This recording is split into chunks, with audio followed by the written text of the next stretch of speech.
السلام علیکم ورحمۃ اللہ وبرکاتہ۔ میں محمد دلدار حسین چاک اینڈ ٹیسٹر اکیڈمی سے ایم اے اردو انٹرنس کی تیاری کر رہا ہوں۔ آج کا میرا موضوع ہے، اس میں ہم بات کرنے والے ہیں علم بدیع کے اقساموں میں سے کسی ایک قسم کی، اور وہ قسم ہے صنعت اشتقاق۔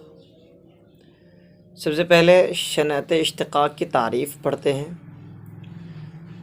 شعر میں ایسے الفاظ لایا جائے جو ایک ہی مادہ سے نکلے ہوں۔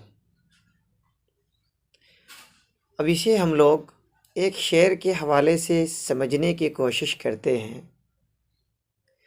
تو میرے حال سے غافل ہے پرائے غفلت کیش، تو میرے حال سے غافل ہے پرائے غفلت کیش، تیرے انداز تغافل نہیں غفلت والے، تیرے انداز تغافل نہیں غفلت والے۔ مندرجہ بالا شعر شیخ محمد ابراہیم ذوق کا ہے۔ اس شعر کے پہلا مصرع میں ایک لفظ غافل آیا ہے، اور غافل سے ہی غفلت تغافل الفاظ نکلے ہیں۔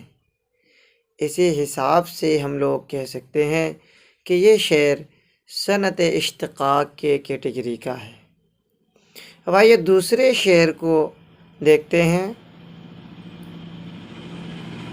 ہم نے سورج کو دیکھ کر جانا، ہم نے سورج کو دیکھ کر جانا، ڈوبنا ڈوب کر ابھرنا۔ اس شعر میں دوسرے مصرعے میں ڈوبنا ڈوب کر ابھر جانا لفظ جو آیا ہے، ڈوبنا سے ڈوب کر ابھر جانا، یہ صنعت اشتقاق کی پہچان ہے۔ میں یہیں سے اپنی بات مکمل کرتا ہوں۔ السلام علیکم ورحمۃ اللہ۔